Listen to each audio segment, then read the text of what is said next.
So Blackstar Amplification, as you already know, are a company that have built their brand and built their reputation on building amplifiers. That is the single product in the market that they are best known for. But in recent years, they've actually started branching out into a few other areas, and they've actually made a bunch of really cool, really useful music-related products, including travel guitars, keyboards, and the thing we're going to be talking about in today's video. In this video today, we're going to be checking out this brand new product from Blackstar. This is the Blackstar Airwire i58 guitar wireless system. So the Airwire i58, as you can see, is a small form guitar and bass wireless. It's rechargeable, super lightweight, and it's very portable. I really like the fact that because this doesn't need external batteries put in, that Blackstar were actually able to shrink down the form factor a little bit. I've owned a bunch of different Bug style wirelesses in the past, and I've been buying and getting rid of wireless systems for probably 20 years now. Some of the early models in this field that existed were a lot bigger than these because they needed batteries, and also the technology wasn't as robust. So if, like me, you entered into this small form wireless thing 15, 20 years ago and you're aware of some of those problems, you can forget those preconceptions, because these days the technology is so sound and reliable and robust. So any of those problems we had back then will not exist with this product. So before we dig into the specs of this video, I want to say a big thank you to the guys at Blackstar for sending me over the Airwire i58.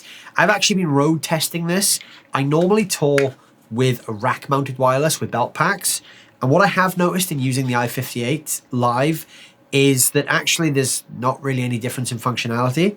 I'm not noticing any signal or tonal changes compared to my more expensive wireless units. And I'm also not noticing any frequency issues. And I'm currently on tour in a lot of theater venues, which are usually a nightmare for wireless equipment because there's hearing loops, there's old wiring, there's all sorts of problems that can give you all kinds of interference. And the i58 Airwire is actually performing just as well as my more expensive rack-mounted wireless system. So that alone is, I think, a testament to this product. So yeah, thanks to the guys at Blackstar for sending this thing over for me to check out and road test. So spec-wise, there's not a ton of stuff to talk about. It's a wireless system. It's pretty straightforward, and there's some cool technology things going on under the hood. But what they've done is they've made this so that it's very easy for anyone to use. So even if you're new to the world of wirelesses, you can literally just plug this in and get started. So there are two parts to the Airwire i58. First of all, we have the transmitter. This is the bit that goes into your guitar. You'll know the difference between the two because this one says transmitter on it. And the jack plug is actually flexible. So whatever guitar type input you have, you can basically find an angle that suits, which is really, really good, because some of these Bug systems have like a set in place jack and you end up with the wireless system sticking out at funny angles. That's not a problem with this. And then you have the other side, you have the receiver. This is the end that goes into your amplifier or into your pedal board. You will notice mine has a small crack there. That is not a reflection on the product. That's actually my fault. When I was road testing this, I'd left this on part of the stage riser and I dropped a microphone on it. So that's completely my fault. So Blackstar, I'm sorry for breaking this. But obviously I do want to mention that I did break this. It didn't come to me like that. That was my fault because I dropped something on it. Now, they are made from plastic, but typically, even if you're gigging, you're most likely not going to be an idiot like I was and drop a microphone. So yeah, it was a freak accident that ended up with the case being cracked, but it still works perfectly fine anyway. There's no issues at all with it. There's just a slight crack in the case. So ignore that because that's my fault. So the units themselves are really simple. On the bottom of the unit, you have the name of what it is. You have a power button and a pair button. The pair button allows you to select from one of the 4 channels to pair them up. So even if someone else in your band is using the same system, you can just use that button to go onto a different channel. On the top of the unit, you have USB-C ports for recharging them. And this one has something called cable tone, which we'll talk about in a second. These come supplied with a double USB-C cable, so you can plug these in and charge them off a single USB socket. And the cool thing is they take about 2.5 hours to charge, and off the back of that, you get 9 hours of use. The cable tone switch, which is on the receiver, is a small switch that basically adds, I guess it's like an EQ thing, which simulates the tonal response of a cable. So these are quite high fidelity sounding. So if you have the cable tone switched off, you get a real full range signal. And then when you switch the cable tone on, kind of just rolls off the top end a little bit, much like a long cable would do. It adds that little bit of resistance to the tone, and if you're used to playing with a cable, it just helps you get used to transitioning to wireless. Because one of the big problems a lot of people have when they first transition to wireless is all these new frequencies that they've never heard before because of their cables. So the cable tone allows you to dial in a bit more of that sound when needed. Now when it comes to pairing the units, it's very, very simple. On the bottom, you simply just turn them both on by holding the power button. You'll know they're on because the little lights on the front will light up, but also the stars on the back will light up. And then you have these 4 little LEDs at the top. So on the bottom, where you have your pair buttons, if you press the pair button on either unit, you'll notice this one, I've gone to channel 2 and the light is now blinking because my other unit is on channel 1. If I then press the pair button for that one, it goes on to channel 2 and the light stops blinking. So I've now paired them at channel 2. So obviously you can do that to pick your ideal channel for your unit until you're happy. I've just been leaving them on number 1. And that's it really spec-wise. That's kind of all you need to know. There's not a ton of stuff there. It's simple to use, easy to set up. It works over about 100 foot, 35 meter range. So again, if you're playing stages bigger than that, you're probably going to be looking at a more professional, high-end solution anyway. But 100 foot, 35 meters, that's pretty big anyway. So this will pretty much see you through any size stage that most of us are likely to encounter in our lifetime. It's also worth mentioning that the latency time on these is under 6 milliseconds. So one thing a lot of companies that make wireless systems struggle with is getting that latency down. And as guitar players, you might not be able to hear it, but you can certainly feel it. When you hit the string and there's a delay between the sound leaving your guitar and getting to the speaker, under 6 milliseconds, you are very unlikely to hear or feel that difference. So this basically feels like you're plugging direct with a cable. So now I'm going to show you the difference in sound between the cable that I'm going to use and the Airwire i58. So I'm going to start with my guitar, which is an LT Custom Guitars Custom T, plugged in with a high quality cable from Sommer Cable. This is plugged into my Blackstar HT20 MkIII, and that's going via the 2 notes Torpedo Captor X. So the first tone you're going to hear is with the guitar plugged in with a very high quality guitar cable, and that's going to sound like this.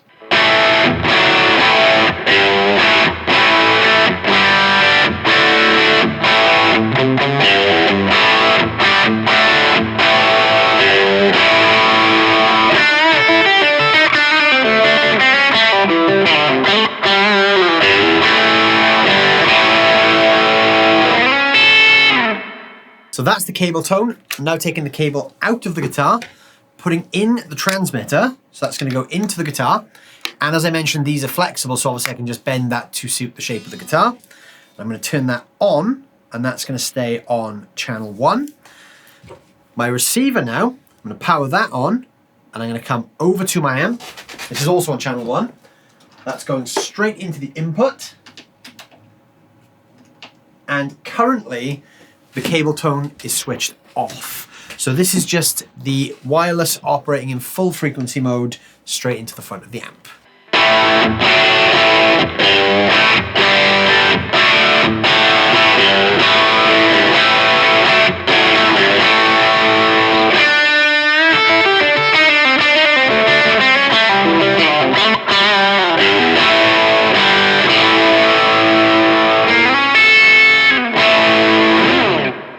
Now, a lot of guitar players say they can hear the difference or feel the difference between a cable and a wireless system.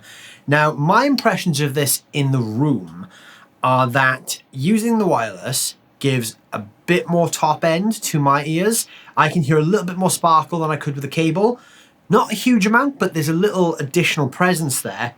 And also, it feels a little less compressed.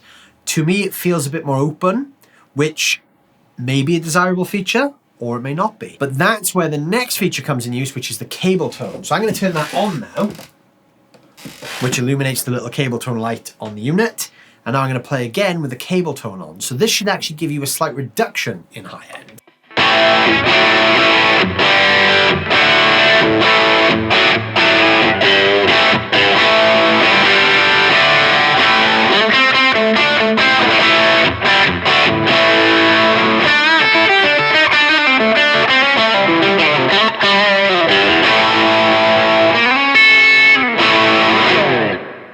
Now I can definitely feel that. I don't know whether that's super audible to you listening, but the guitar feels a little more compressed, and it definitely sounds like there's a little top end roll off there, which is exactly what I wanted from that feature.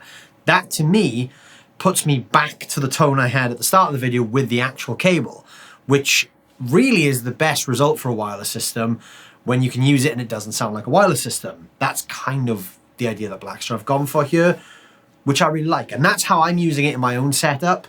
I'm using it with the cable tone on because it does add that slight high-end roll-off. So just to wrap that up, I'm gonna play a little bit more, and I'm just gonna turn the cable tone switch on and off as I go. So I'm gonna move back towards the amp so I can reach it. So I'm going to be a bit further away from the camera, but I'm going to switch that on and off as we go. So it's currently on.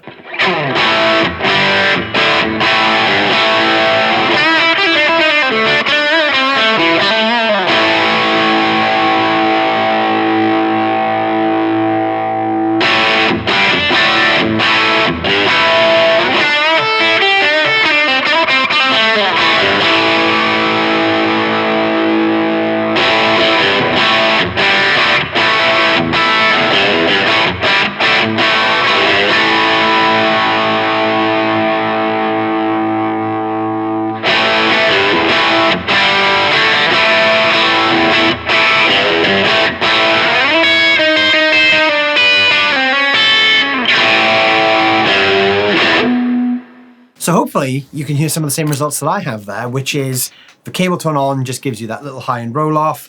Personally, I prefer that. That works a bit more for my style and my sound. But overall, I'm very impressed by this unit. And the fact that Blackstar have managed to cram so many cool features into such a small product, I think is, again, a real testament to what those guys are doing over there. So yeah, let me know what you guys think. If you're considering moving into the wireless world, this might be a really cool product to consider because it's simple to set up, it's quick, it sounds great, it feels great, which is very important. I have played wireless systems with latency in the past. This definitely does not feel like one of those systems. Yeah, there's not much else to say. There's some links down below where you can check this thing out. I'm really impressed as Blackstar continue to impress me as a company, which is why I proudly play so much of their gear. So big thanks to my friends over at Blackstar once again for sending this thing over to me. I love it. It's lived on the road with me for the last, I guess, 2 months since I got this at the time of shooting the video. And once again, I'm sorry for breaking it. That was an accident. I didn't mean to drop a microphone on it, but I did because I'm an idiot. But yeah, thank you guys for sponsoring the video as always. But yeah, thank you guys for looking after me and sending that over to me, regardless of my inability to keep it in good condition. Let me know what you guys think of this thing down below in the comments. And if you try one out yourself, I'd love to hear your thoughts on it and how you get on with it yourselves. Check out some links down below in the description. Hit the like button. And if you're new to the channel, please consider subscribing as well. Thank you so much for watching as always, and I'll see you guys very soon.